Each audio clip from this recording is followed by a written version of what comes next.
옛날 아주 먼 옛날에 깊은 산골짜기, 작은 마을 너머 인적조차 드문 외딴 곳에 연화라는 이름의 처녀가 홀로 살고 있었습니다.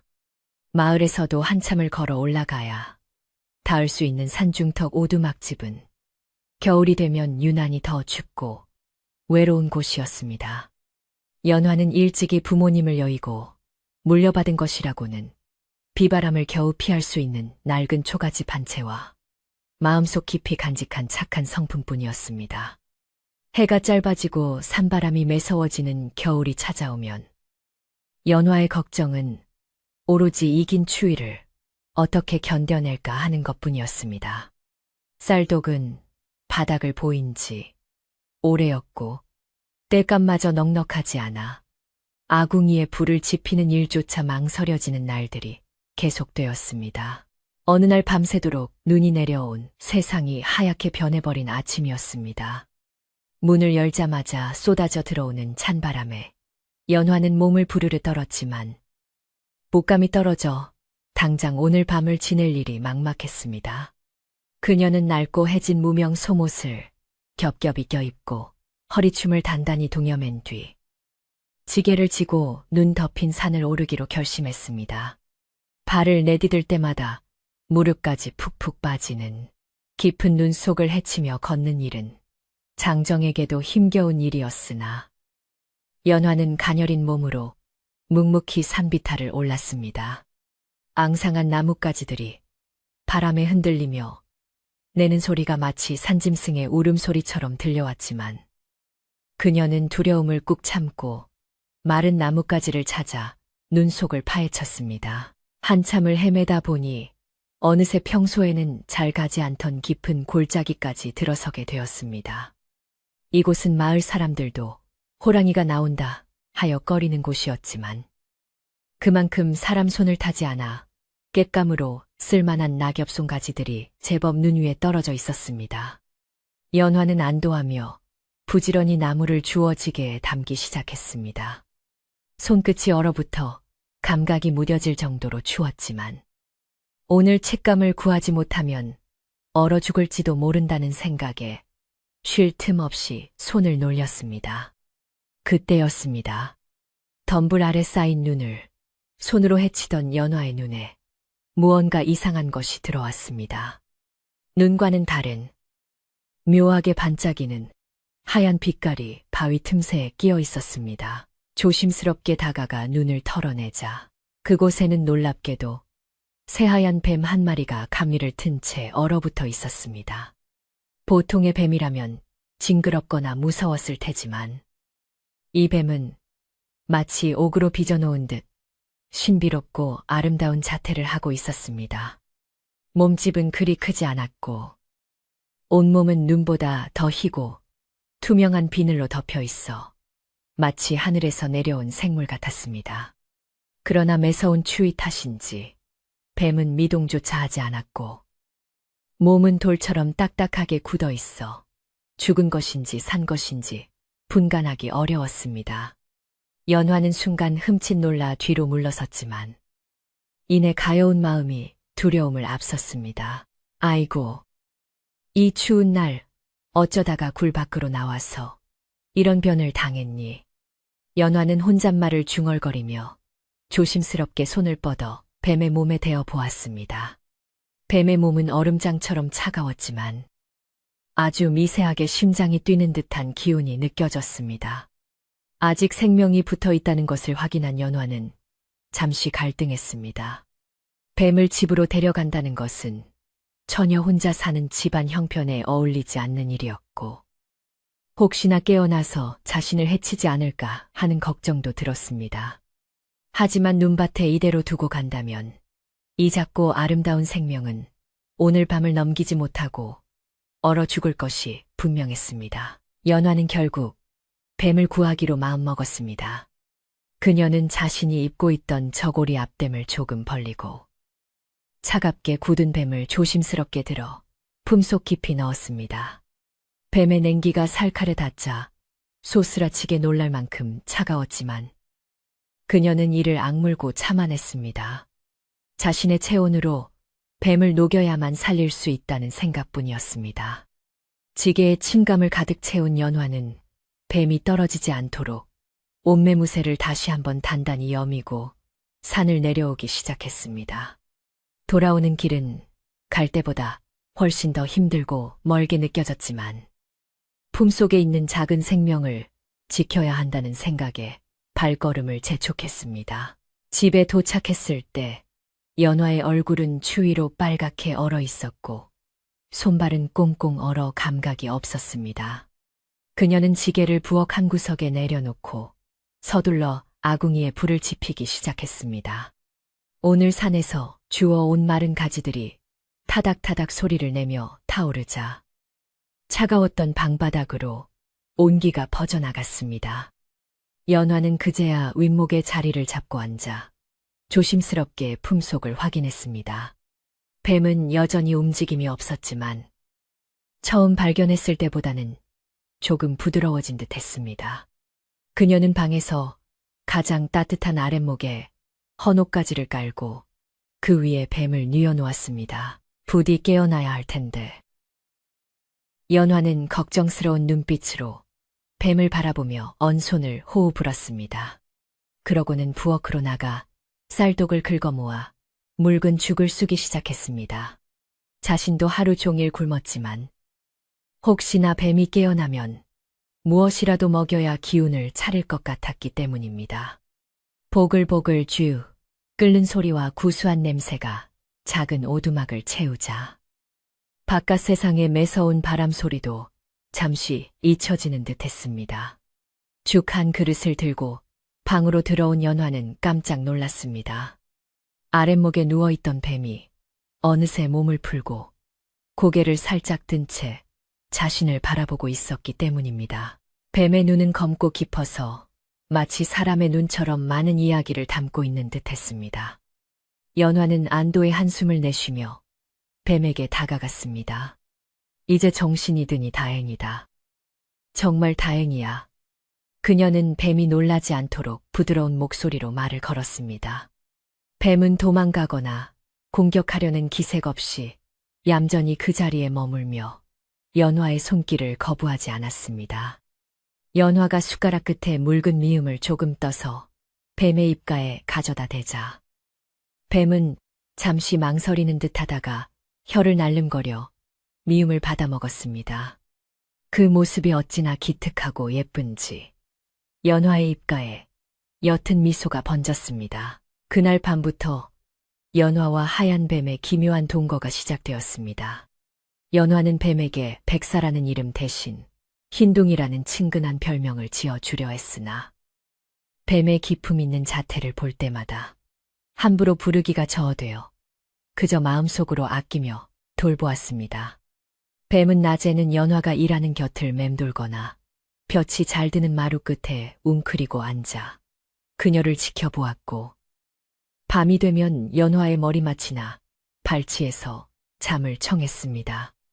신기하게도 뱀이 들어온 이후로 집안에는 쥐가 사라졌고 밤마다 들려오던 짐승들의 울음소리도 집 근처에서는 들리지 않게 되었습니다. 마치 뱀이 집을 지켜주는 수호신이라도 된 것 같았습니다. 겨울이 깊어갈수록 식량은 점점 줄어들었지만 연화는 자신의 몫을 줄여서라도 뱀에게 먹일 것을 남겨두었습니다. 뱀은 마치 연화의 마음을 아는 것처럼 배가 고파도 보채지 않고 연화가 주는 대로만 먹었습니다. 어느 날은 연화가 바느질을 하다가 손가락을 찔려 피가 맺히자 뱀이 슬그머니 다가와 상처 난 손가락을 혀로 핥아주었습니다. 뱀의 혀가 닿은 자리는 차갑지 않고 오히려 따뜻한 기운이 감돌았고 신기하게도 피가 금세 멈추고 통증이 사라졌습니다. 연화는 뱀이 평범한 짐승이 아니라는 것을 막연하게나마 느끼기 시작했습니다. 눈보라가 유난히 심하게 몰아치던 어느 밤이었습니다. 문풍지가 찢어질 듯 덜컹거리고 집 전체가 흔들리는 것 같은 무서운 밤이었습니다. 연화는 이불을 머리끝까지 뒤집어 쓰고 오들오들 떨고 있었습니다. 그때 항상 발치에 있던 뱀이 스르르 기어 올라와 연화의 가슴팍에 자리를 잡았습니다. 뱀의 몸에서 은은한 온기가 퍼져 나오자 공포에 질려있던 연화의 마음이 거짓말처럼 차분해졌습니다. 그녀는 이불 밖으로 손을 내밀어 뱀의 매끄러운 등을 쓰다듬었습니다. 내가 있어 참 든든하구나. 너도 춥지 않게 내가 꼭 안아줄게. 그렇게 서로의 온기에 의지하며 겨울을 나는 동안 뱀의 몸집은 눈에 띄게 자라났습니다. 처음 주워왔을 때는 한 뼘 남짓하던 것이 이제는 제법 굵어지고 길어졌습니다. 하지만 여전히 그 눈빛만은 맑고 깊어서 연화는 가끔 뱀의 눈을 들여다보다가 얼굴을 붉히기도 했습니다. 짐승의 눈이라기엔 너무나 지그시 자신을 바라보는 시선이 마치 사람의 그것과 닮아 있었기 때문입니다. 연화는 종종 혼자 있는 외로움을 달래기 위해 뱀에게 이런저런 이야기를 털어놓곤 했습니다. 돌아가신 부모님 이야기, 마을 사람들의 이야기, 그리고 가끔은 시집도 못 가고 늙어가는 자신의 처지에 대한 신세 한탄까지. 뱀은 그럴 때마다 고개를 끄덕이듯 천천히 움직이거나 연화의 무릎에 머리를 기대며 그녀의 이야기를 경청해 주었습니다. 말 못하는 짐승이 사람의 말을 알아들으리 만무하건만. 연화는 이 하얀 뱀이 자신의 마음을 누구보다 잘 이해하고 있다고 느꼈습니다. 마을 사람들은 산속에 혼자 사는 연화를 불쌍하게 여겼지만 정작 연화는 뱀과 함께 지내는 이 시간이 그리 외롭지 않았습니다. 오히려 누군가를 돌볼 수 있다는 사실이 그녀에게 삶의 의욕을 불어넣어 주었고 춥고 긴 겨울을 견디게 하는 힘이 되었습니다. 그러던 어느 날 겨울이 끝나갈 무렵이었습니다. 산에 눈이 녹아 계곡물이 불어나고 나뭇가지마다 파릇한 새싹이 돋아나기 시작할 때쯤 뱀의 행동이 평소와 달라졌습니다. 평소처럼 밥을 잘 먹지도 않고 하루 종일 방구석에 벨리를 튼 채 꼼짝도 하지 않았습니다. 몸의 비늘 색깔도 예전처럼 투명하게 빛나지 않고 탁하게 흐려진 것 같았습니다. 연화는 뱀이 어디 아픈 것은 아닌지 걱정이 되어 밤잠을 설치며 간호했습니다. 따뜻한 물을 적신수건으로 몸을 닦아주고 정성껏 미음을 쑤어 입에 대어 주었지만 뱀은 고개를 돌릴 뿐이었습니다. 어디가 아픈 거니? 내가 뭘 잘못한 걸까? 연화의 눈에서 눈물이 뚝뚝 떨어져 뱀의 머리 위로 떨어졌습니다. 그제야 뱀이 힘겹게 눈을 뜨고 연화를 바라보았습니다. 그 눈빛은 여전히 깊었지만 어딘가 모르게 슬픔과 결의가 섞인 듯한 복잡한 감정이 서려 있었습니다. 뱀은 힘을 내어 연화의 손을 머리로 한 번 툭 치더니 스르르 방문 쪽으로 기어갔습니다. 연화가 놀라 잡으려 했지만 뱀은 뒤도 돌아보지 않고 문틈 사이로 빠져나가 버렸습니다. 연화는 황급히 문을 열고 밖으로 나갔지만 뱀은 이미 어둠 속으로 사라지고 없었습니다. 연화는 며칠 동안 산과 들을 헤매며 뱀을 찾아다녔습니다. 하얀아, 어디 있니? 돌아와 목이 터져라. 이름을 불러보았지만 돌아오는 것은 빈 메아리뿐이었습니다. 눈이 녹아 질퍽한 땅을 걷다 넘어져 무릎이 깨지기도 했고 가시덤불에 긁혀 상처가 나기도 했지만 그녀는 포기하지 않았습니다. 정이 든다는 것이 이토록 무서운 일인지 예전에는 미처 몰랐습니다. 겨우 한겨울을 함께 보냈을 뿐인데 뱀이 없는 빈방은 이전보다 훨씬 더 넓고 춥게 느껴졌습니다. 마을 사람들은 연화가 넋이 나간 사람처럼 산을 헤매고 다니자 산 귀신에게 홀린 것이 아니냐며 수군거렸습니다. 계절은 어느덧 완연한 봄으로 접어들었습니다. 산에는 진달래가 흐드러지게 피어나고 겨우내 얼었던 땅에서는 아지랑이가 피어올랐습니다. 연화도 이제는 마음을 추스르고 다시 일상으로 돌아가야 했습니다. 떠나간 인연을 붙잡고 슬퍼만 하기에는 당장 먹고 사는 일이 급했기 때문입니다. 그녀는 다시 나무를 캐고 밭을 일구며 바쁜 하루하루를 보냈습니다. 하지만 문득문득 일손을 놓고 먼 산을 바라보거나 밤에 잠자리에 들 때면 습관처럼 아랫목을 더듬어 보곤 했습니다. 그럴 때마다 손끝에 닿는 허전함이 가슴을 아릿하게 만들었습니다. 그러던 어느 늦은 봄날 밤이었습니다. 보슬비가 추적추적 내리는 밤. 연화는 일찍 잠자리에 들었으나 쉬이 잠이 오지 않아 뒤척이고 있었습니다. 빗소리에 섞여 마당에서 낯선 인기척이 들려왔기 때문입니다. 산짐승인가 싶어 귀를 기울였지만 발자국 소리는 분명 사람의 것이었습니다. 이 깊은 산골에 그것도 늦은 밤에 찾아올 사람이 있을 리 없는데 두려움이 엄습해 왔습니다. 연화는 콩닥거리는 가슴을 진정시키며 방문을 꼭 걸어 잠갔습니다. 그때였습니다. 조심스럽지만 분명한 목소리가 문 밖에서 들려왔습니다. 주인장 계십니까? 밤늦게 실례인 줄 아오나. 비를 피할 곳이 없어 염치 불고하고 들렀습니다. 하룻밤만 묵어갈 수 있겠습니까? 목소리는 낮고 부드러웠으나 듣는 사람의 마음을 울리는 힘이 있었습니다. 낯선 사내의 목소리의 연화는 더욱 경계심을 늦출 수 없었습니다. 여인 혼자 사는 집에 낯선 사내를 들이는 것은 있을 수 없는 일이었기 때문입니다.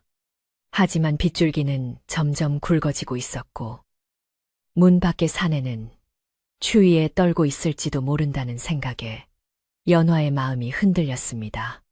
그녀는 용기를 내어 문을 조금 열고 밖을 내다보았습니다. 어둠 속 빗줄기 사이로 한 사내가 서 있었습니다. 삿갓을 눌러쓰고 있었지만 젖은 도포자락과 훤칠한 키가 예사롭지 않아 보였습니다. 연화가 문을 열자 사내는 천천히 고개를 들어 연화를 바라보았습니다. 순간 연화는 숨이 패는 듯 했습니다. 사내의 얼굴은 달빛을 머금은 듯 하얗고 깨끗했으며 무엇보다 그 눈빛이 어딘가 낯이 익었기 때문입니다. 깊고 검은 눈동자, 사람을 꿰뚫어 보는 듯하면서도 따뜻함이 서려있는 그 눈빛은 겨우내 자신의 곁을 지키던 하얀 뱀의 눈과 너무나도 닮아 있었습니다. 사내는 정중하게 허리를 숙여 인사했습니다. 지나가는 길손입니다만 비가 그칠 때까지만이라도 처마 밑을 내어주실 수 있겠습니까? 예의 바른 말투와 기품 있는 태도의 연화는 저도 모르게 문을 활짝 열어주었습니다. 누추한 곳이지만 들어와서 비를 피하세요.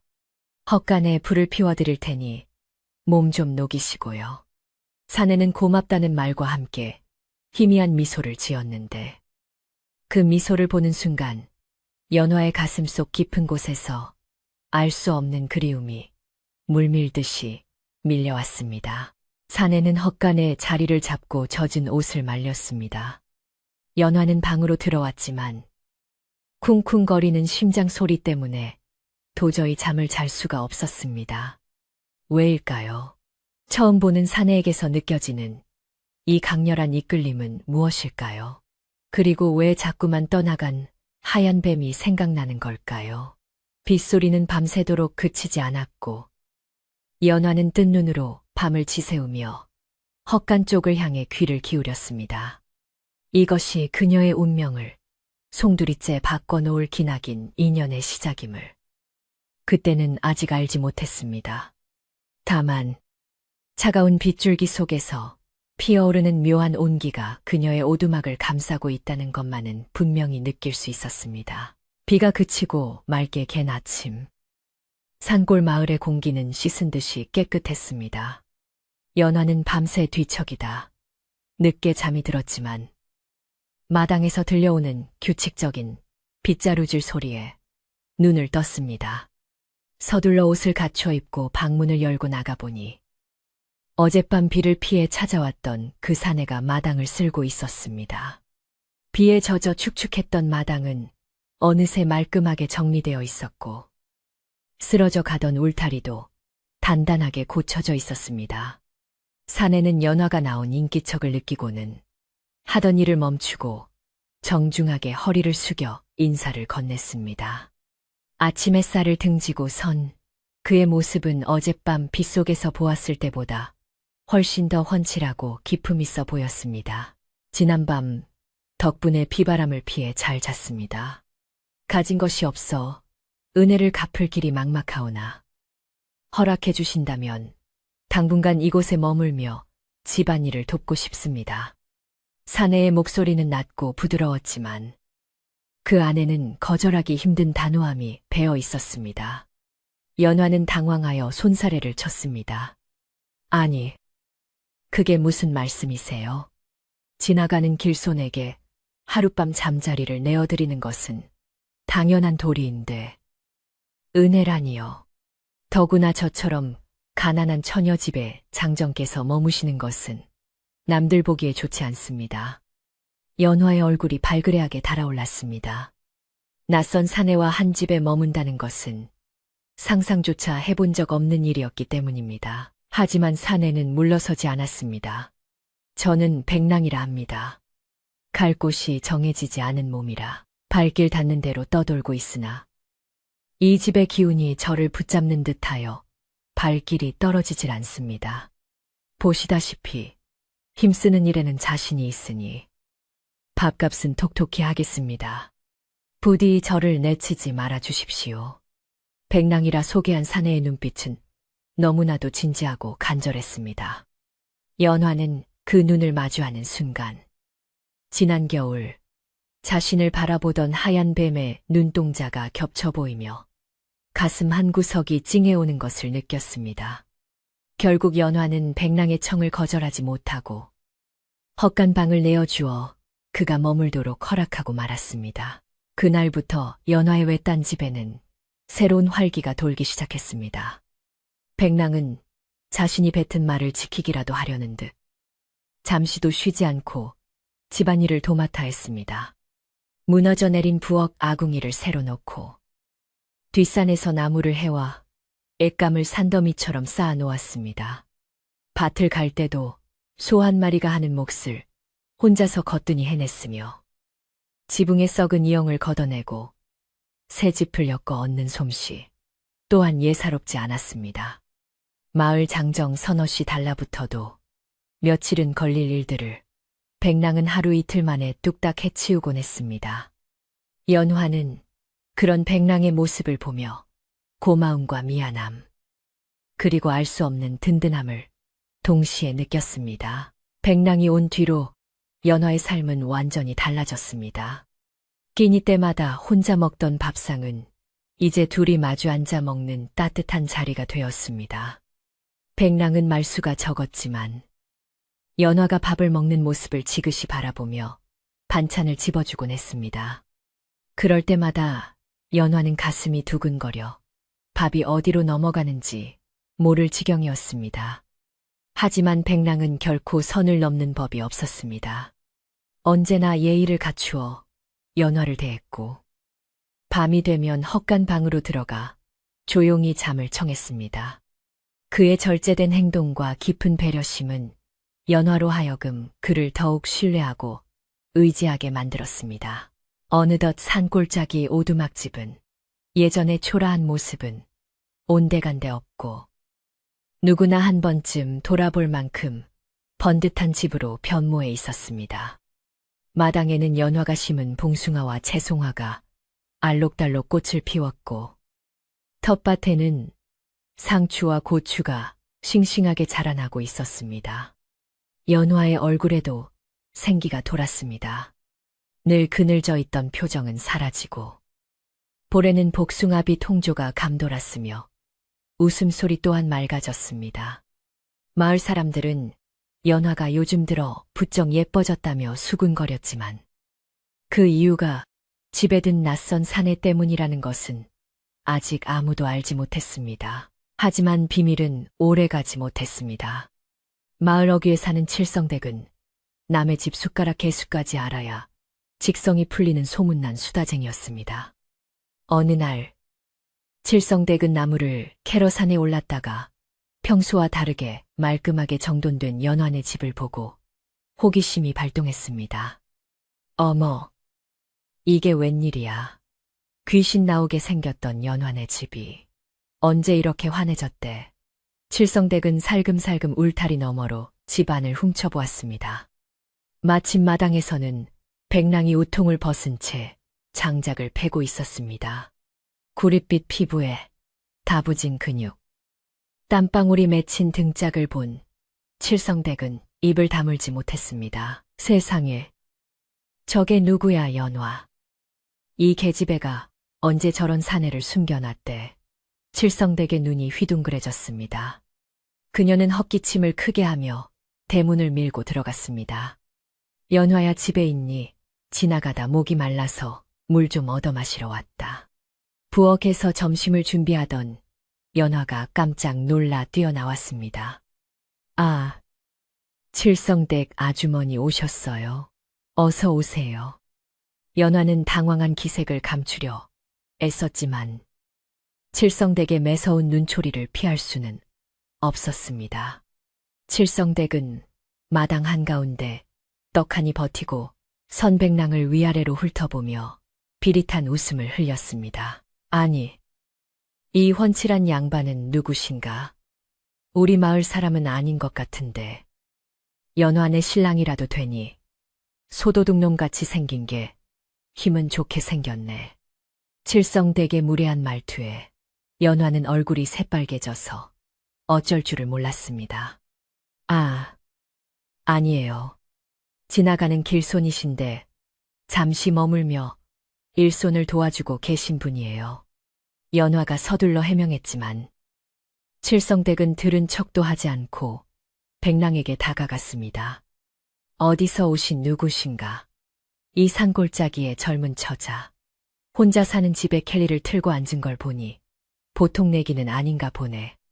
백랑은 도끼를 내려놓고 칠성댁을 향해 차가운 눈빛을 보냈습니다. 아무 말 없이 그저 바라보기만 했을 뿐인데 칠성댁은 등골이 서늘해지는 것을 느꼈습니다. 그 눈빛은 사람의 것이라기엔 너무나 깊고 서늘하여 마치 산속의 맹수와 마주한 듯한 공포감을 주었기 때문입니다. 칠성댁은 짐짓 큰 소리를 치며 뒷걸음질 쳤습니다. 애구머니나, 눈빛 한번 살벌하네. 사람 잡아먹겠어. 물은 됐고, 난 바빠서 이만 가봐야겠다. 칠성댁은 도망치듯 연환의 집을 빠져나왔습니다. 하지만 그녀의 입은 산을 내려가는 내내 잠시도 쉬지 않고 움직였습니다. 마을 빨래터에 도착한 칠성댁은 기다렸다는 듯이 동네 안악들을 모아놓고 보따리를 풀어놓았습니다. 얘들아, 내 말 좀 들어봐라. 글쎄, 저 산꼭대기 연환의 집에 웬 외간 남자가 들어와 살고 있더라니까. 생긴 건 멀쩡한데 눈빛이 어찌나 무섭던지. 꼭 산짐승 같더라. 안악들의 눈이 호기심으로 반짝였습니다. 정말이야, 연화.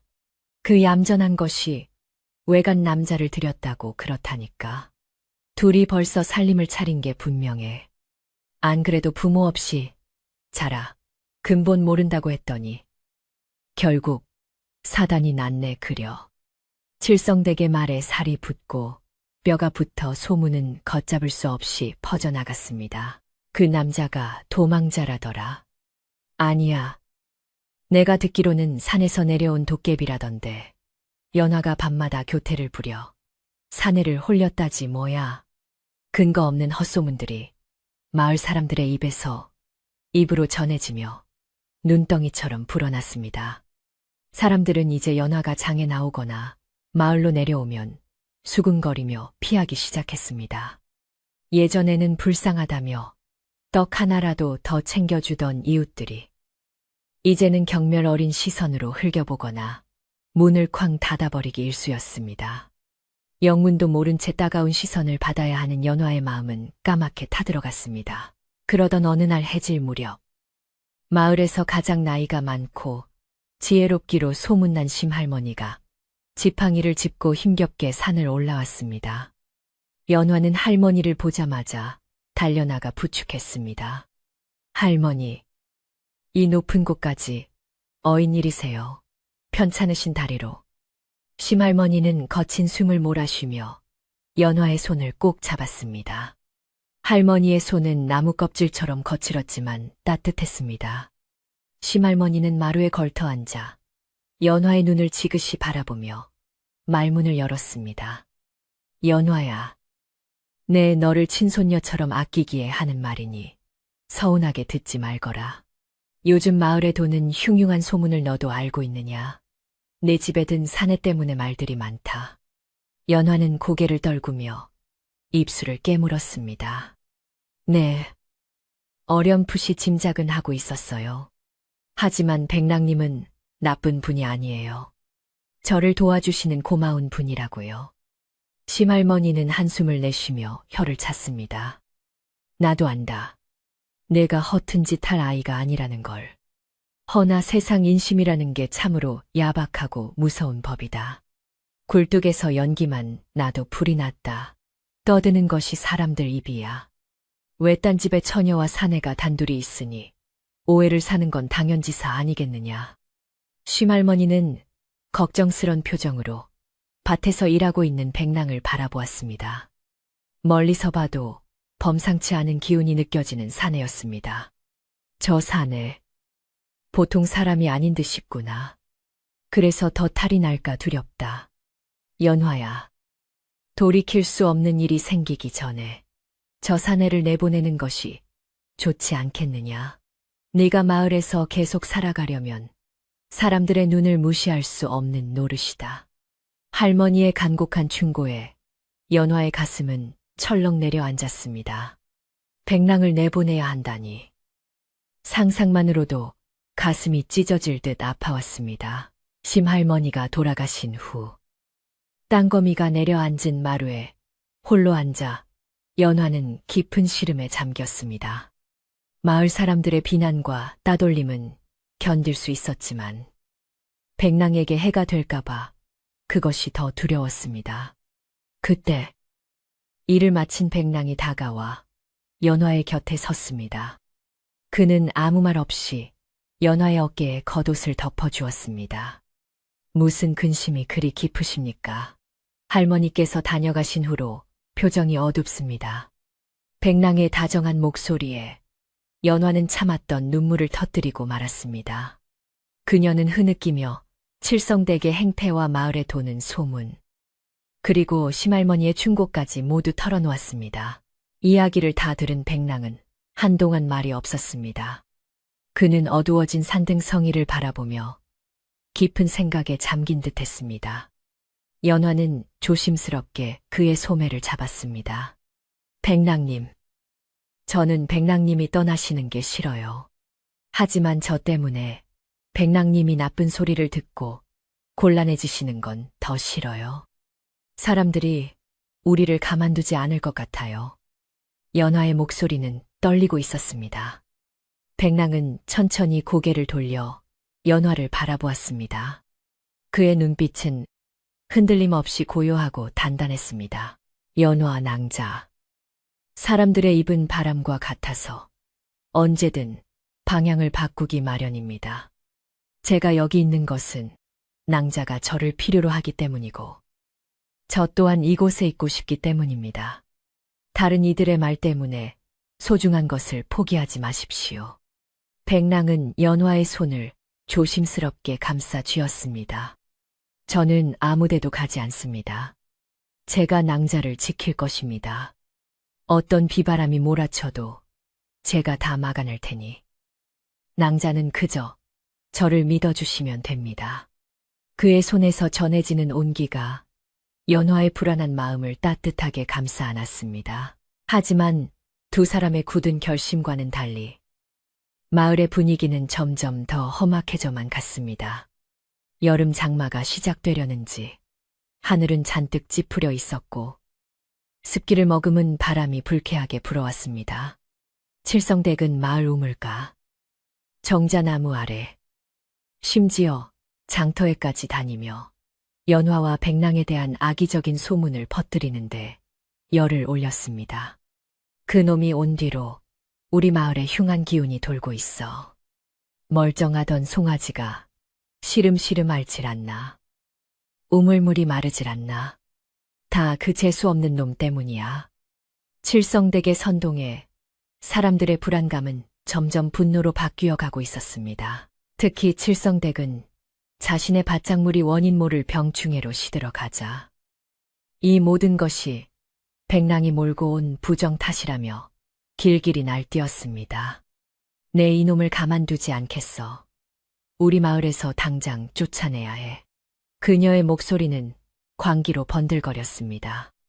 마을 사람들은 칠성댁의 말에 동요하기 시작했고 젊은 장정들 몇몇은 몽둥이와 낫을 들고 술렁이기 시작했습니다.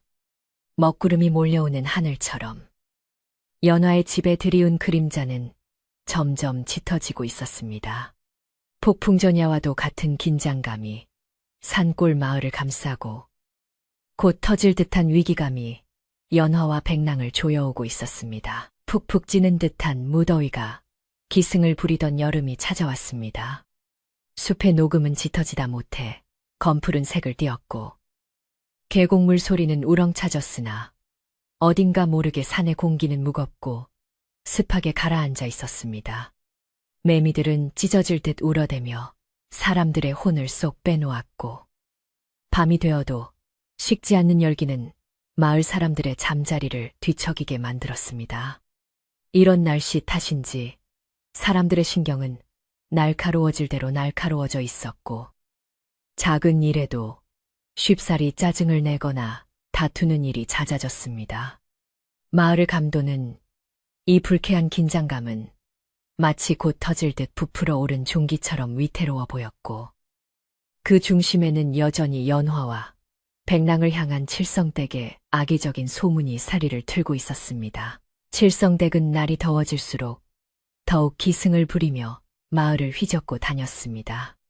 그녀는 부채를 연신 부쳐대며 이 집 저 집을 드나들었고 더위에 지쳐 그늘에 모여있는 안악들에게 다가가 은근한 목소리로 불안감을 조성했습니다.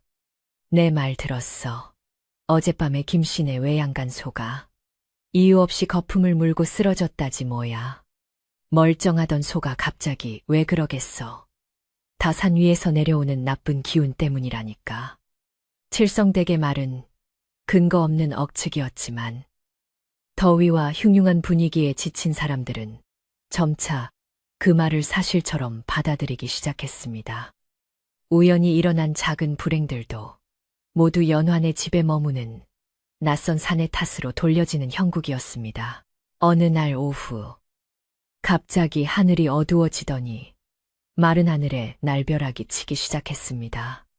굵은 빗방울이 후두둑 떨어지기 시작하더니 이내 앞이 보이지 않을 정도로 거센 장대비가 쏟아졌습니다. 여느 때의 소나기와는 달리 바람을 동반한 비는 마치 하늘이 구멍이라도 난 듯 퍼부어댔습니다. 마을의 도랑물은 순식간에 불어넘쳤고 미처 단속하지 못한 장독대들이 넘어져 깨지는 등 마을 곳곳에서 아우성이 터져 나왔습니다. 사람들은 황급히 집 안으로 몸을 피하며 하늘을 원망했으나 이 갑작스러운 날씨, 변화조차 누군가의 탓으로 돌리고 싶은 심정이었습니다. 산중턱에 있는 연화의 집도 거센 비바람을 피할 수는 없었습니다. 낡은 창호지 문이 덜컹거리고 지붕을 때리는 빗소리가 요란하여 서로의 말소리조차 잘 들리지 않을 지경이었습니다. 연화는 무서움에 떨며 방구석에 웅크리고 앉아 있었고 백랑은 침착한 표정으로 집안 곳곳을 살피며 물이 새는 곳은 없는지 확인했습니다. 백랑이 마루 끝에 서서 쏟아지는 비를 바라보는 뒷모습은 어딘가 모르게 고독하면서도 위험이 서려 있었습니다. 그는 마치 비의 언어를 알아듣기라도 하는 듯 하늘을 응시하며 조용히 고개를 끄덕이기도 하고 미간을 찌푸리기도 했습니다. 비 냄새가 좋지 않습니다. 단순한 소나기가 아닙니다. 산 아래 물길이 막혀 흙탕물이 마을을 덮칠지도 모르겠습니다. 백랑이 낮게 중얼거렸습니다. 연화는 그 말이 무슨 뜻인지 정확히 알 수 없었지만 그의 목소리에 담긴 심각함에 가슴이 철렁 내려앉았습니다. 그게 무슨 말씀이세요? 마을에 큰일이라도 난다는 건가요? 연화가 묻자 백랑은 천천히 고개를 돌려 연화를 안심시키듯 옅은 미소를 지어 보였습니다. 너무 걱정하지 마십시오. 제가 여기 있으니 이 집은 안전할 것입니다. 다만 사람들의 오해가 깊어질까 그것이 염려될 뿐입니다. 백랑의 예감은 적중했습니다. 사흘 밤낮으로 퍼붓던 비는 그칠 기미를 보이지 않았고 마을 앞을 흐르던 개천은 범람하여 논밭을 휩쓸기 시작했습니다. 특히 개천가에 낮게 자리 잡은 칠성댁의 논은 직격탄을 맞았습니다. 애써 심어놓은 벼들이 흙탕물에 잠겨 흔적도 없이 사라져 버린 것입니다. 칠성댁은 비를 맞으며 논두렁으로 뛰어나와 목 놓아 울부짖었습니다. 아이고 내 농사 다 망쳤네. 하늘도 무심하시지. 어찌 나에게 이런 시련을 주신단 말인가.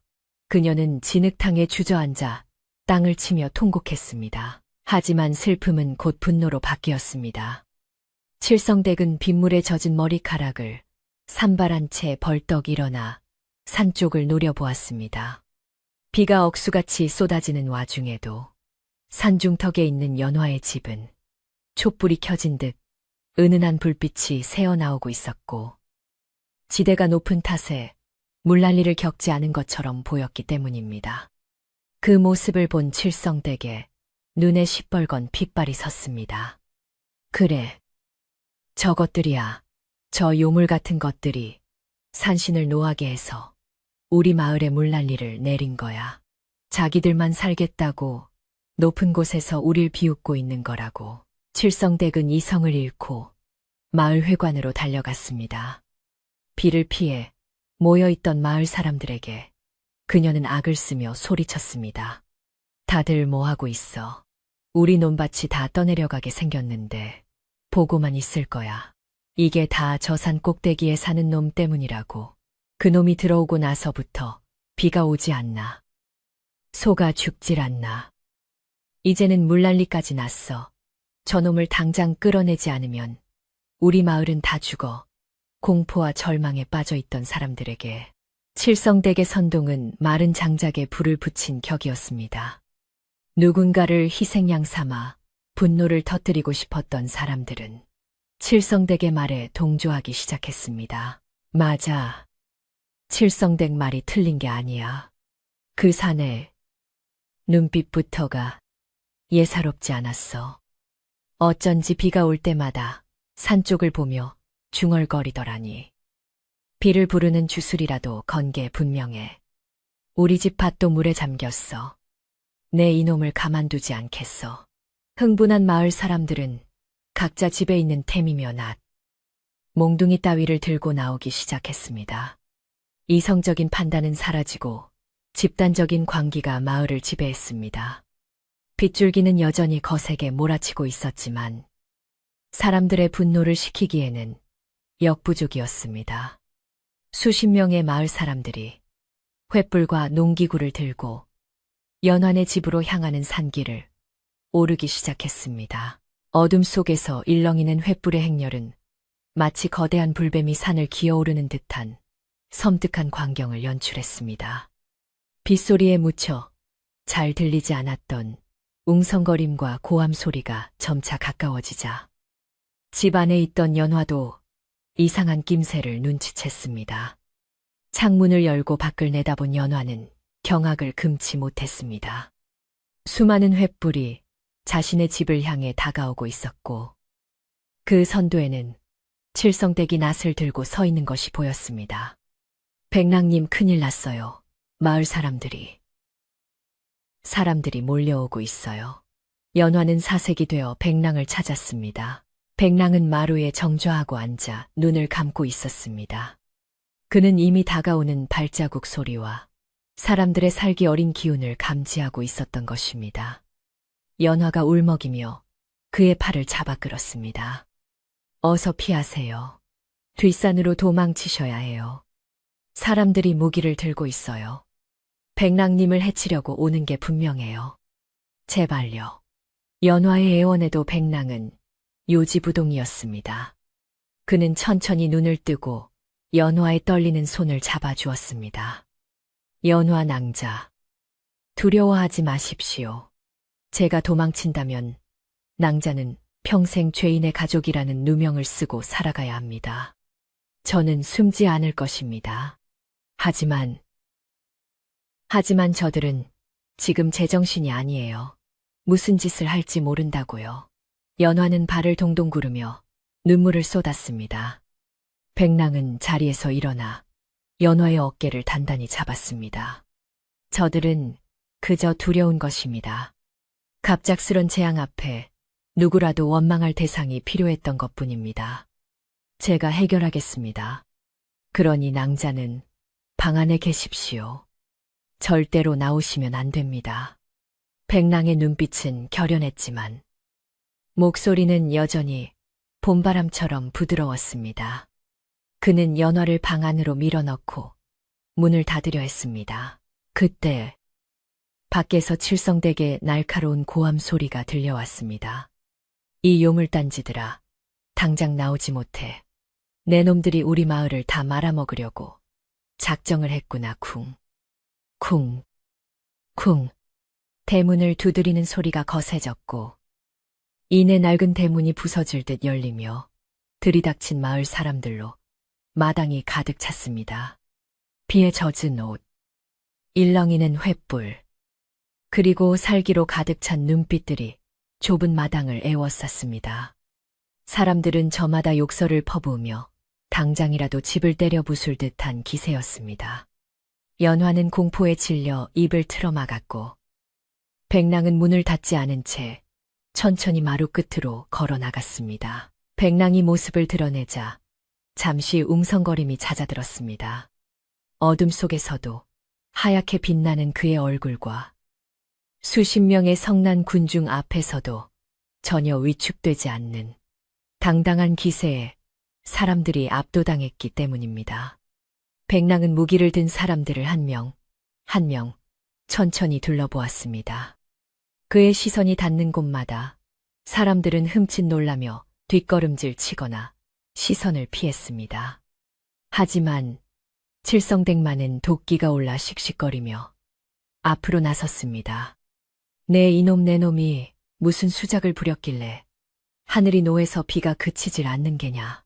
썩 바른 대로 말하지 않으면 오늘 제사날이 될 줄 알아라. 칠성댁의 선동에 다시 용기를 얻은 몇몇 장정들이 몽둥이를 치켜들며 소리쳤습니다. 맞아. 내 놈이 온 뒤로 되는 일이 하나도 없어. 당장 마을을 떠나지 않으면 뼈도 못 추릴 줄 알아. 고함 소리와 빗소리가 뒤섞여 아수라장이 되었습니다. 백랑은 아무런 대꾸도 하지 않고 조용히 그들의 아우성을 듣고만 있었습니다. 그러다 그가 한 발짝 앞으로 내딛자 빗물이 웅덩이를 이루고 있던 마당의 흙탕물이 기이하게도 양옆으로 갈라지는 듯한 모습이 보였습니다. 찰나의 순간이었지만 그 모습을 본 앞줄의 사람들은 등골이 오싹해짐을 느꼈습니다. 제가 떠나면 이 비가 그치리라 생각하십니까?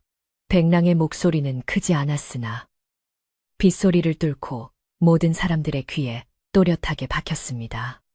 그 목소리에는 분노 대신 깊은 슬픔과 연민이 담겨 있었습니다. 하늘의 뜻을 어찌 한낱 미물인 사람이 좌지우지하겠습니까?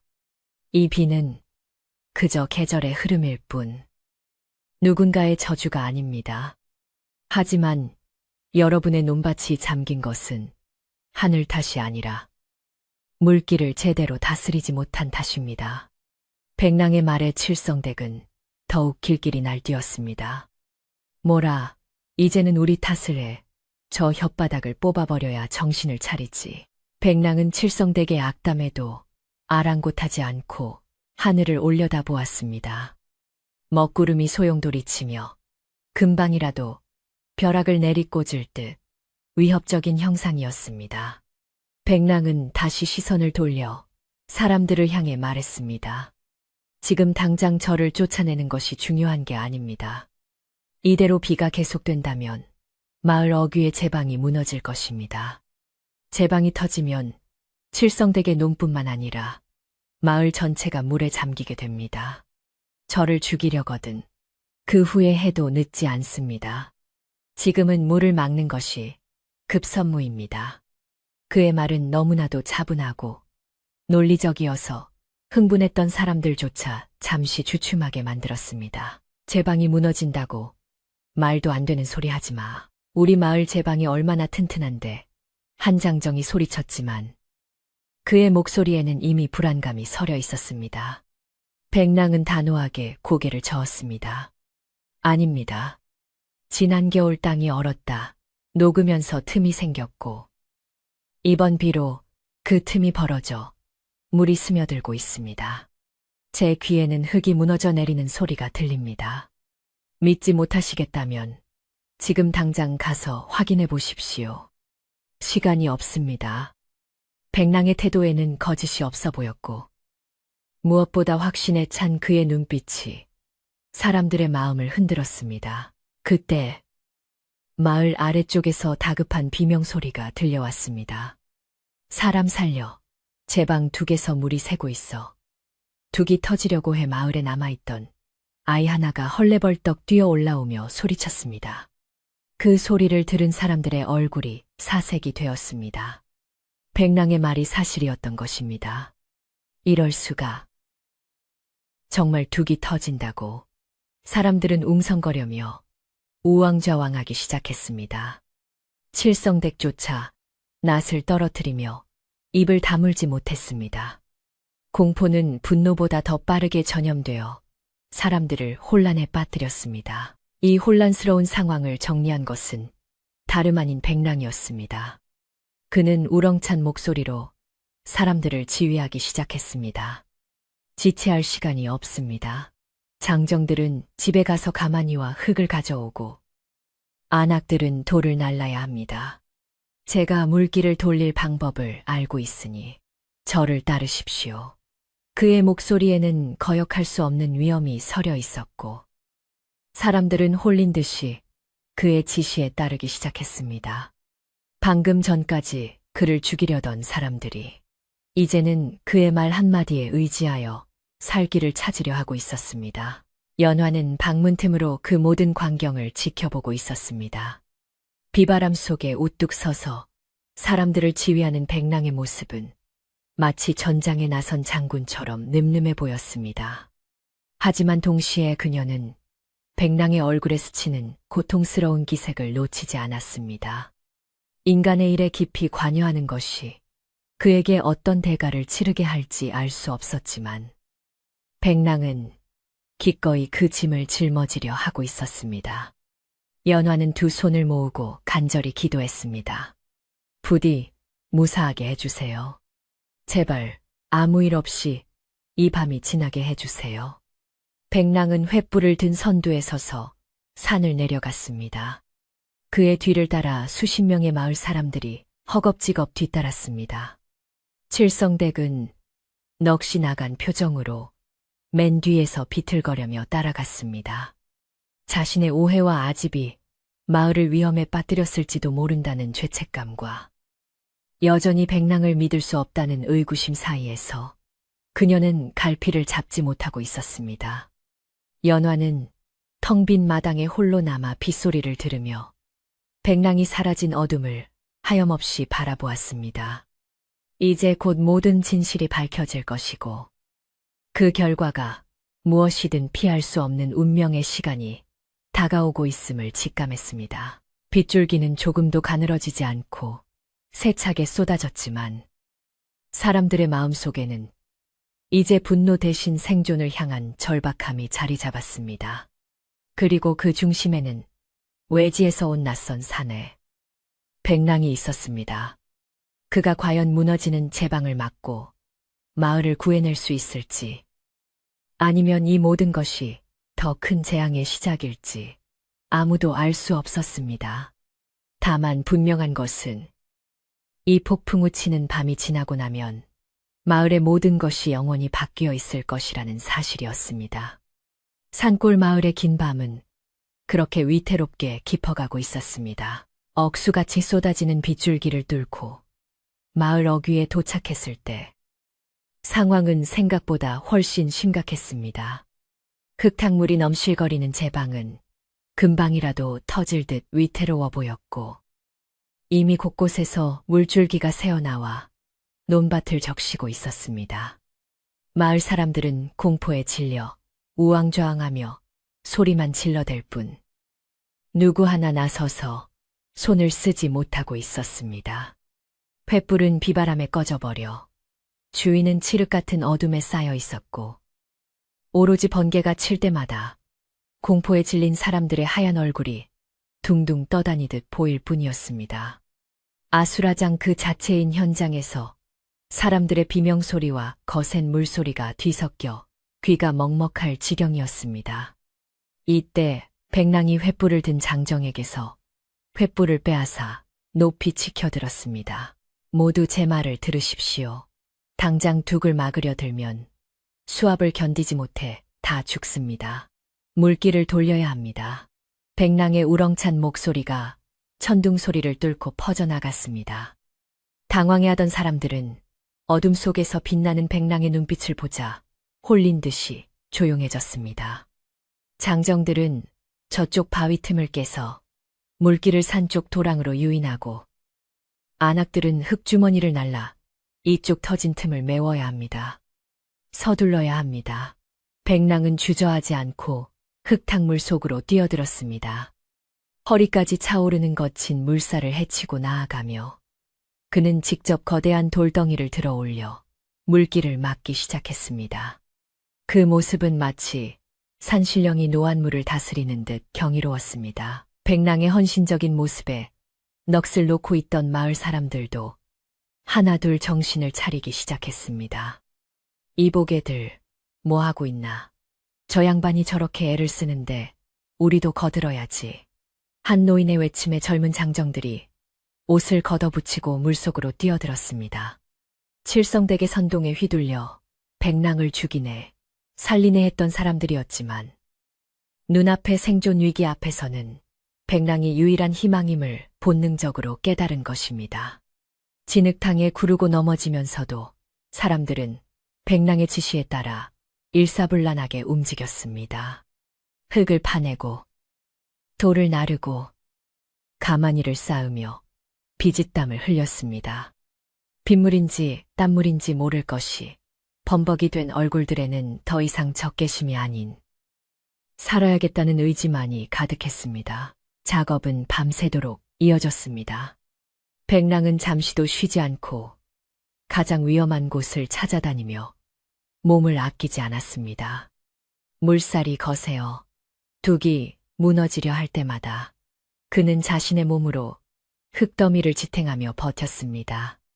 뾰족한 돌에 긁혀 팔다리에서 피가 흘러내려도 그는 눈 하나 깜짝하지 않았습니다. 오히려 지쳐 쓰러지려는 사람들을 독려하며 끝까지 희망을 놓지 않게 했습니다. 조금만 더 버티십시오. 곧 물길이 잡힐 것입니다. 그의 목소리는 지친 사람들에게 힘을 불어넣는 주문과도 같았습니다.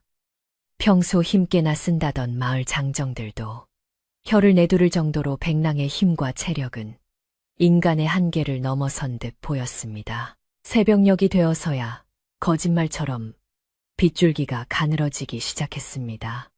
백랑이 지시한 대로 새롭게 판도랑으로 물이 콸콸 쏟아져 나가자 위태롭던 제 방의 수위가 눈에 띄게 낮아졌습니다. 마침내 둑이 터지는 것을 막아낸 것입니다. 사람들은 진흙투성이가 된 채 서로를 끌어안고 안도의 한숨을 내쉬었습니다. 살았다. 우리가 살았어. 여기저기서 환호성과 울음소리가 터져 나왔습니다. 그리고 그 모든 시선은 자연스럽게 둑 한가운데 우뚝 서 있는 백랑에게로 향했습니다. 흙탕물을 뒤집어 쓰고 상처투성이가 되었지만 떠오르는 아침 햇살을 등지고 선 그의 모습은 눈부시게 빛나고 있었습니다. 그때 군중 뒤편에서 칠성댁이 쭈뼛거리며 나타났습니다. 그녀는 여전히 표독스러운 표정을 지우지 못한 채 투덜거렸습니다. 운이 좋았을 뿐이야. 애초에 저놈이 재수를 옴붙여서 비가 온 건데. 병 주고 약 주는 꼴이 아니고 뭐란 말이야. 그녀의 목소리는 작았지만 고요해진 새벽 공기를 타고 사람들의 귀에 똑똑히 들렸습니다. 순간 분위기가 싸늘해졌습니다.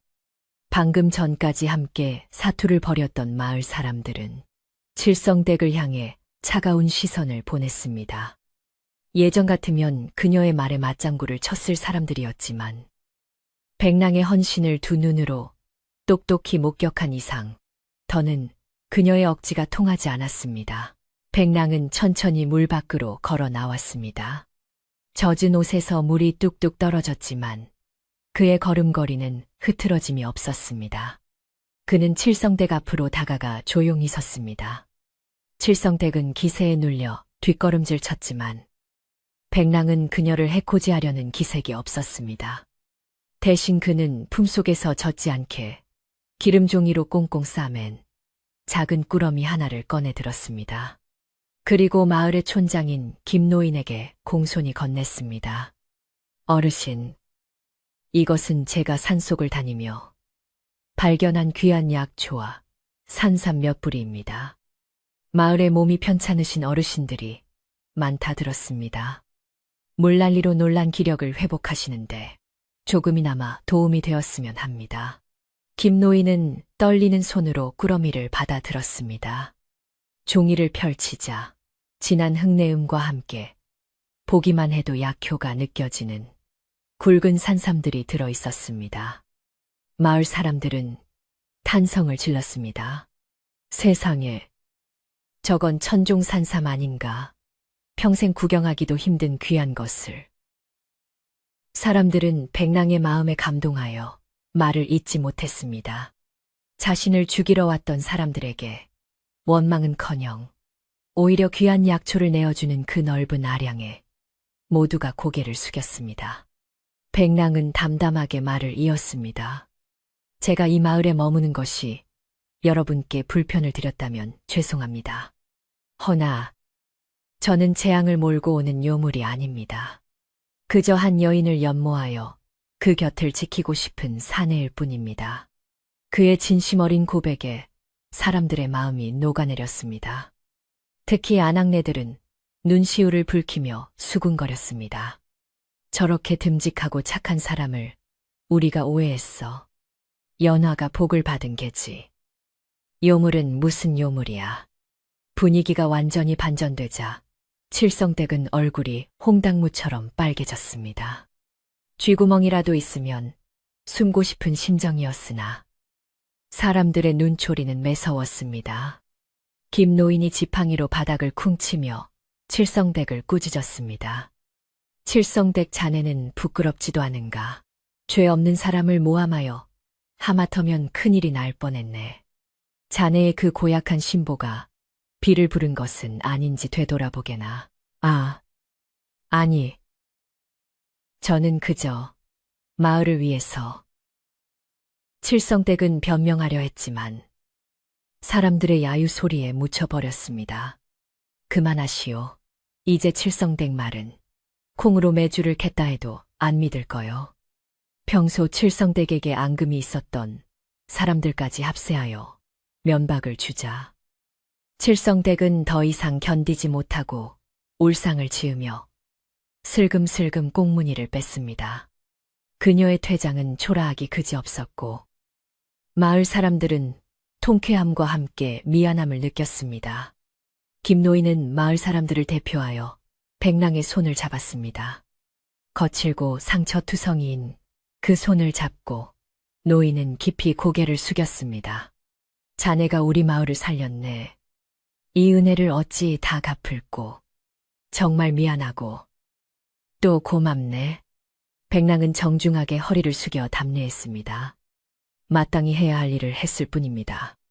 이제 물길이 잡혔으니 저는 연화 낭자에게 돌아가 보겠습니다. 밤새 걱정하고 있을 것입니다. 백랑이 돌아서자 사람들은 저절로 길을 터주었습니다. 그의 뒷모습은 영웅의 그것처럼 웅장해 보였고 사람들은 그가 산길로 사라질 때까지 자리를 뜨지 않고 배웅했습니다. 비는 완전히 그쳤고 구름 사이로 파란 하늘이 드러나기 시작했습니다. 맑게 갠 하늘은 마치 지난밤의 오해와 갈등이 모두 씻겨 내려갔음을 보여주는 듯했습니다. 연화는 뜬 눈으로 밤을 지새우며 대문 앞을 서성이고 있었습니다. 멀리서 터벅터벅 걸어오는 발소리가 들리자 그녀의 심장이 배슬듯 뛰었습니다. 흙투성이가 된 채 지친 기색이 역력하지만 얼굴만은 환하게 웃고 있는 백랑이 보였습니다. 백랑님, 연화는 신발도 신지 않은 채 맨발로 달려나가 백랑의 품에 안겼습니다. 백랑은 더러워진 자신의 옷 때문에 연화가 더러워질까 주저했지만 연화는 아랑곳하지 않고 그를 꽉 끌어안았습니다. 무사하셔서 다행이에요. 정말 다행이에요. 연화의 눈에서 뜨거운 눈물이 흘러내려 백랑의 가슴을 적셨습니다. 백랑은 부드러운 손길로 연화의 머리카락을 쓰다듬었습니다. 약속하지 않았습니까? 반드시 돌아오겠다고. 이제 다 끝났습니다. 낭자, 더 이상 누구도 우리를 괴롭히지 않을 것입니다. 두 사람은 서로의 온기를 느끼며 한참을 그렇게 서 있었습니다. 아침 햇살이 두 사람을 따뜻하게 비추었고 마당에 핀 꽃들도 고개를 들어 그들을 축복하는 듯 했습니다. 연화는 백랑을 부축하여 집 안으로 들어갔습니다. 따뜻한 물을 데워 그의 상처를 닦아주고 정성껏 지은 밥상을 차려 내왔습니다. 백랑이 밥을 먹는 동안 연화는 턱을 꿰고 앉아 그를 바라보았습니다. 이제는 불안함이 아닌 평온함과 사랑이 가득한 눈빛이었습니다. 며칠 후 연화네 집 마당에는 진풍경이 벌어졌습니다. 마을 사람들이 줄지어 산을 올라온 것입니다. 그들의 손에는 옥수수, 감자, 호박, 쌀 등 각자 집에서 수확한 농작물들이 들려 있었습니다.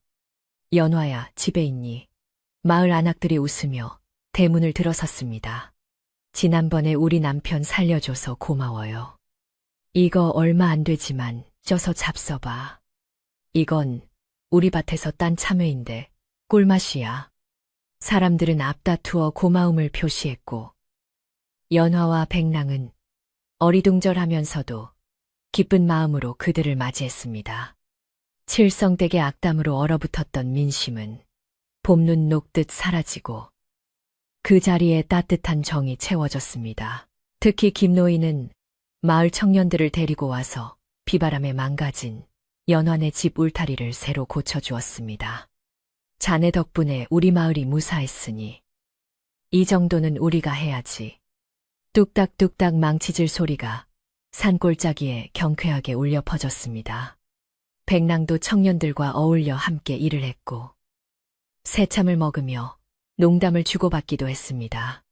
이제 그는 더 이상 경계의 대상인 낯선 사내가 아니라 마을의 든든한 일원이자 영웅으로 받아들여지고 있었습니다. 연화는 부지런히 막걸리를 나르며 행복한 미소를 감추지 못했습니다. 외톨이로 지내던 그녀의 집에 사람들의 웃음소리가 끊이지 않는다는 것이 꿈만 같았습니다. 칠성댁은 며칠 동안 두문불출하며 집 밖으로 나오지 않았습니다. 듣자 하니 화병이 나서 몸져 누웠다고도 하고 창피해서 얼굴을 못 들고 다닌다고도 했습니다. 하지만 마을 사람들은 더 이상 칠성댁의 눈치를 보지 않았습니다. 오히려 칠성댁이 없는 자리에서 그녀의 옹졸함을 탓하며 혀를 찰 뿐이었습니다. 악인은 선의 앞에 무릎을 꿇었고 거짓은 진실 앞에서 힘을 잃었습니다. 연화네 집으로 가는 산길은 이제 사람들이 자주 오가는 오솔길이 되어 반질반질 윤이 나기 시작했습니다. 그날 저녁 마을 회관 앞마당에서는 작은 잔치가 열렸습니다. 물난리를 무사히 넘긴 것을 자축하고 백랑에게 감사를 표하기 위해 마을 사람들이 십시일반 음식을 장만하여 자리를 마련한 것입니다. 연화와 백랑은 상석에 앉아 사람들의 환대를 받았습니다. 타오르는 모닥불 주위로 사람들이 둘러앉아 흥겨운 농악 소리에 맞춰 춤을 추고 노래를 불렀습니다. 백랑은 처음에는 어색해했지만 이내 마을 사람들과 어우러져 막걸리 잔을 기울였습니다. 불빛에 비친 그의 얼굴은 그 어느 때보다 편안하고 행복해 보였습니다. 연화는 그 모습을 바라보며 가슴 벅찬 감동을 느꼈습니다. 차갑고 외롭던 그녀의 세상에 진정한 봄이 찾아온 것입니다. 잔치가 무르익을 무렵 백랑은 잠시 자리를 피해 밤하늘을 올려다보았습니다. 쏟아질 듯 반짝이는 별들이 그를 내려다보고 있었습니다. 그는 자신이 떠나온 깊은 산속의 고요함을 잠시 떠올렸지만 지금 이곳에서 느껴지는 사람들의 온기와 시끌벅적함이 싫지 않았습니다. 아니, 오히려 오랫동안 잊고 있었던 따뜻함을 되찾은 기분이었습니다. 그때 연화가 조용히 다가와 그의 곁에 섰습니다. 백랑님, 무슨 생각을 그리 하세요? 백랑은 미소 지으며 연화의 손을 잡았습니다. 그저 지금 이 순간이 참으로 좋다는 생각을 하고 있었습니다. 낭자와 함께라서 더더욱 말입니다. 그날 밤 마을 사람들은 늦도록 먹고 마시며 이야기꽃을 피웠습니다. 연화와 백랑에 대한 해묵은 오해는 모닥불 속에서 타닥타닥 타오르는 장작처럼 사그라들었고 그 자리에 새로운 신뢰와 우정이 싹붙습니다. 누구도 백랑의 출신이나 과거를 묻지 않았습니다. 그가 보여준 행동과 진심만이 중요할 뿐이었습니다. 산골 마을의 밤은 그렇게 웃음과 정으로 깊어갔고 연화와 백랑은 서로를 마주보며 말없이 깊은 눈빛을 교환했습니다. 앞으로 어떤 어려움이 닥쳐도 함께라면 이겨낼 수 있을 것이라는 확신이 두 사람의 마음속에 단단히 뿌리내리고 있었습니다. 집으로 돌아오는 길. 달빛이 두 사람의 그림자를 길게 늘어뜨렸습니다. 백랑은 연화의 손을 꼭 잡고 놓지 않았습니다. 잡은 손을 통해 전해지는 체온은 그 어떤 말보다도 따뜻하고 든든했습니다. 이제 우리 집으로 가요. 연화의 말에 백랑이 고개를 끄덕였습니다. 예, 우리 집으로 갑시다. 우리 집이라는 말이 주는 울림이 가슴을 뭉클하게 만들었습니다.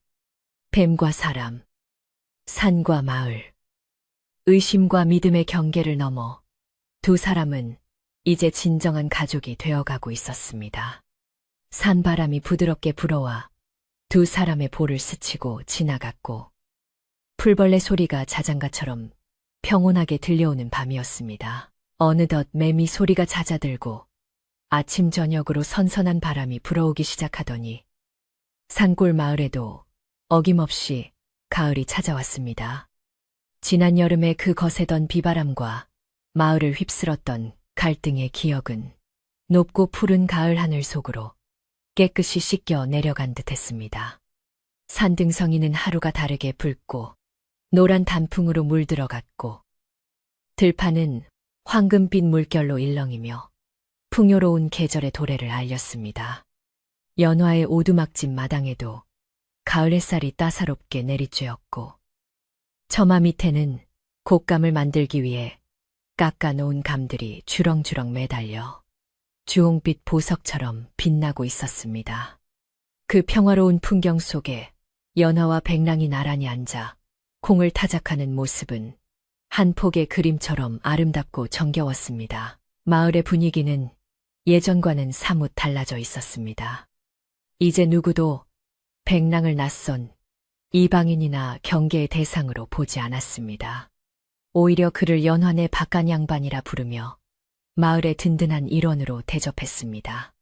백랑이 지게를 치고 마을 길을 내려가면 지나가던 아이들이 쪼르르 달려와 인사를 했고 노인들은 흐뭇한 미소로 그를 바라보며 덕담을 건넸습니다. 백랑이 자네 덕분에 올 농사는 걱정이 없네. 힘쓰는 일은 자네가 다 도맡아 해주니 우리 같은 늙은이들이 호강을 해. 백랑은 그런 칭찬을 들을 때마다 겸손하게 고개를 숙이며 묵묵히 자신의 할 일을 할 뿐이었습니다. 그의 성실함과 우직함은 마을 사람들의 마음속에 깊은 신뢰의 뿌리를 내렸습니다. 그러던 어느 날 칠성댁이 쭈뼛거리며 연환의 집 살인문 앞을 서성이는 모습이 보였습니다. 한동안 두문불출하며 사람들의 눈을 피해 지냈던 터라 그녀의 등장은 의외였습니다. 연화가 마당을 쓸다 말고 칠성댁을 발견하고는 밝은 목소리로 불렀습니다. 아주머니, 거기서 뭐 하세요? 들어오세요. 칠성댁은 연화의 부름에 깜짝 놀란 듯 어깨를 움츠리더니 못 이기는 척 슬금슬금 마당으로 들어섰습니다. 그녀의 손에는 큼지막한 늙은 호박 2덩이와 가태른 펨쌀 한 자루가 들려 있었습니다. 칠성댁의 얼굴은 민망함과 부끄러움으로 붉게 달아올라 감히 연화와 눈을 마주치지 못했습니다.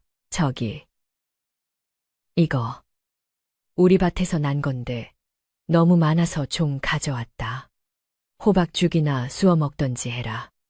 칠성댁은 퉁명스럽게 말하며 호박과 쌀을 마루 끝에 툭 내려놓았습니다.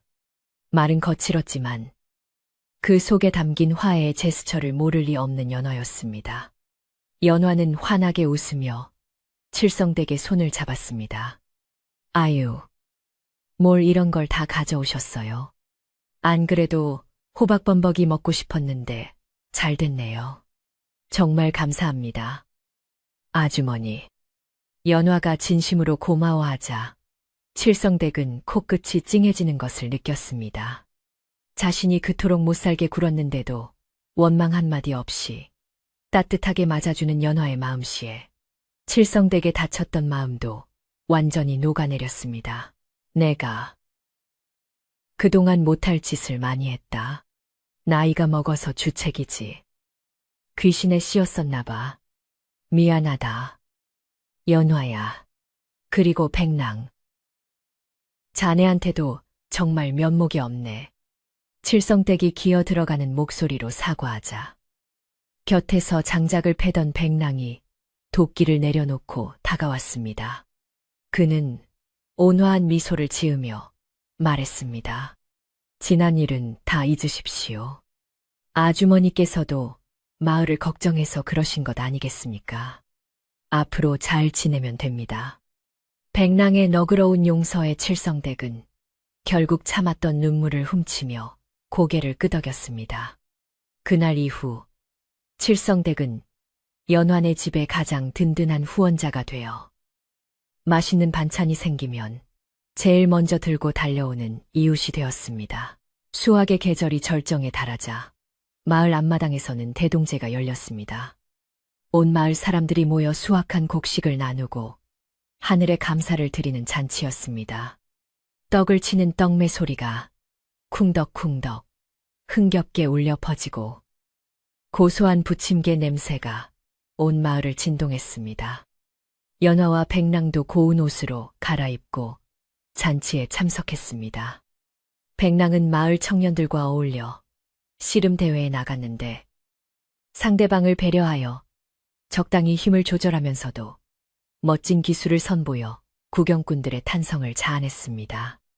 연화는 안악들 틈에 앉아 그 모습을 지켜보며 어깨가 으쓱해짐을 느꼈습니다. 이제 그녀는 더 이상 외톨이 소녀가 아니었습니다. 사랑하는 사람과 정겨운 이웃들이 곁에 있는 세상에서 가장 행복한 여인이었습니다. 잔치가 끝나고 집으로 돌아오는 길.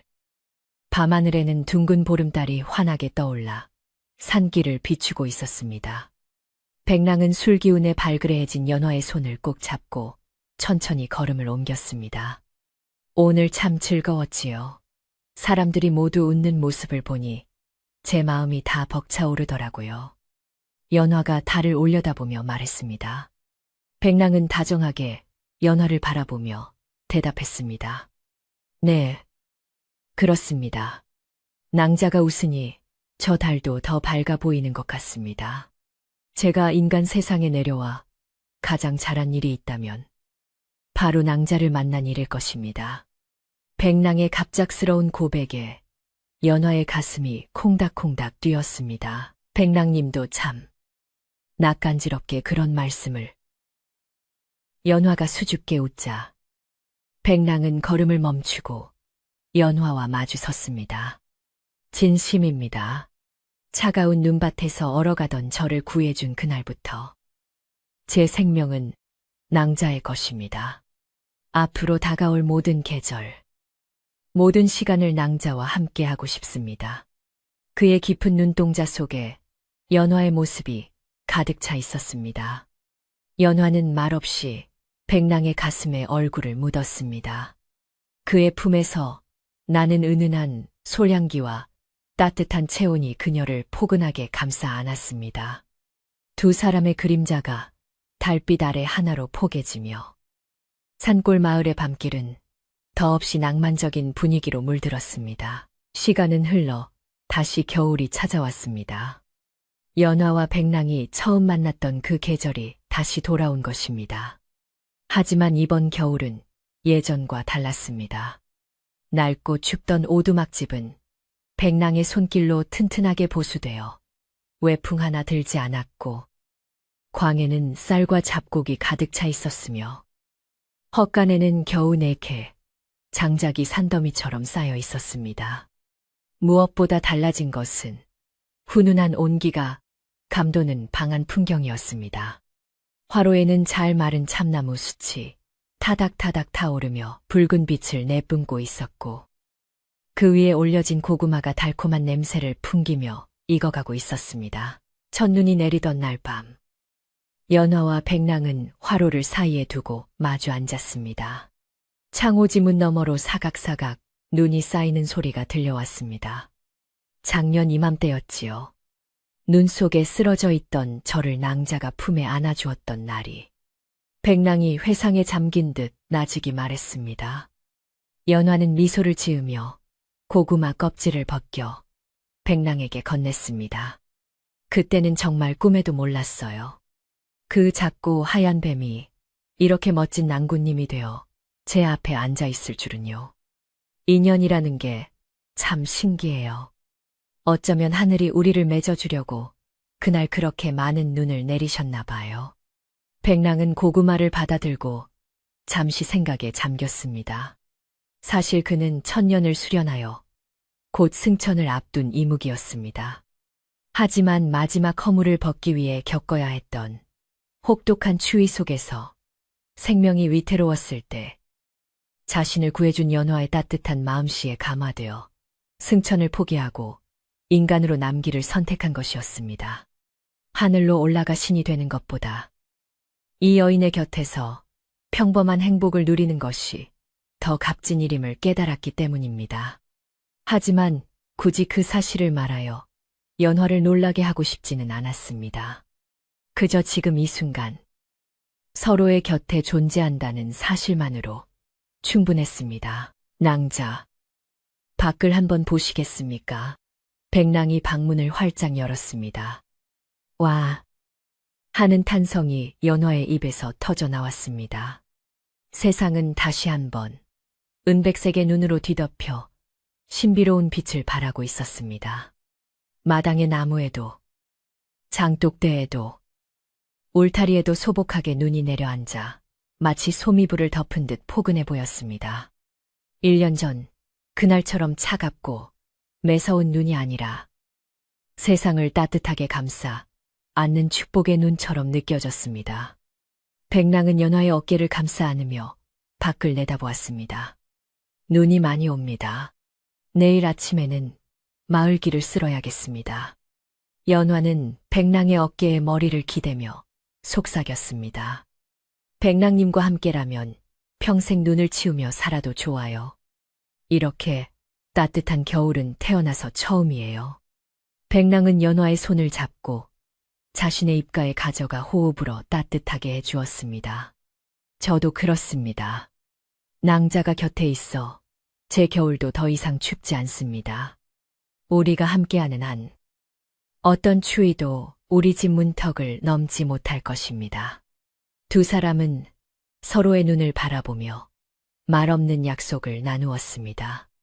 검은 머리가 팥뿌리가 될 때까지 이 산골 마을에서 서로를 의지하며 소박하고 아름답게 살아가겠노라고.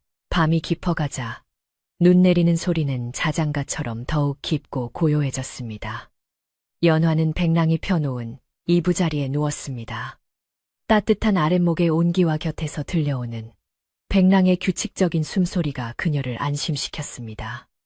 문득 창문에 비친 달빛이 방 안으로 스며들어와 연화의 얼굴을 비추었습니다.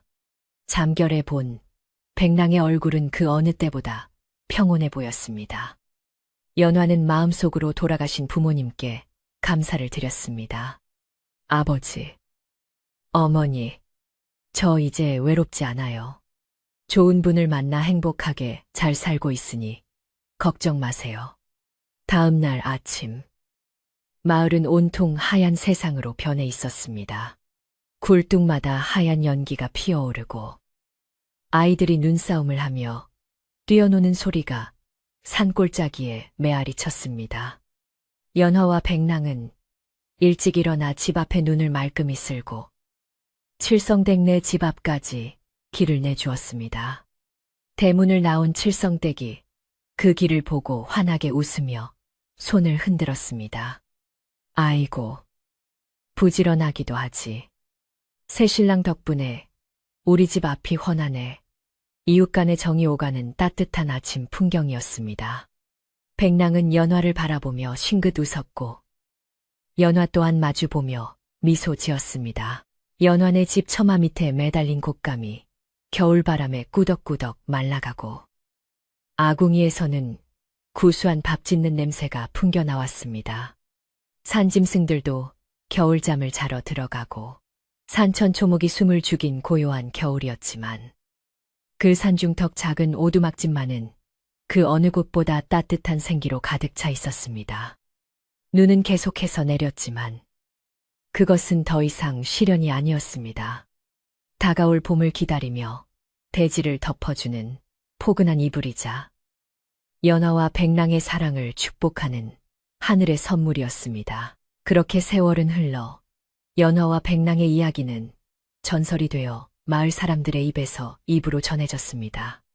마음 착한 처녀가 뱀을 구해 복을 받았다는 이야기는 긴 겨울밤 할머니가 손주들에게 들려주는 옛날 이야기가 되었습니다. 하지만 이것은 단순한 옛날 이야기가 아니라 진심으로 누군가를 아끼고 사랑하는 마음이 얼마나 큰 기적을 만들어낼 수 있는지를 보여주는 따뜻한 진실이었습니다. 깊은 산속, 눈 내리는 밤이면 여전히 그곳에는 서로를 끔찍이 아끼는 두 사람의 도란도란한 말소리가 들려올 것만 같습니다. 자, 이제 이야기 끝났습니다. 산골 마을에 눈 내리는 밤처럼 여러분의 밤도 포근하고 따뜻하기를 바랍니다. 걱정과 근심은 저 문 밖의 눈 속에 파묻어 두고 연화와 백랑이 지피는 화로의 온기처럼 편안한 잠자리에 드시길 바랍니다. 밤새 좋은 꿈 꾸시고 내일 아침에는 창가에 쌓인 눈처럼 맑고 깨끗한 하루가 여러분을 기다리고 있을 것입니다. 그럼 안녕히 주무세요. 아주 깊고 편안한 잠이 여러분을 찾아올 것입니다.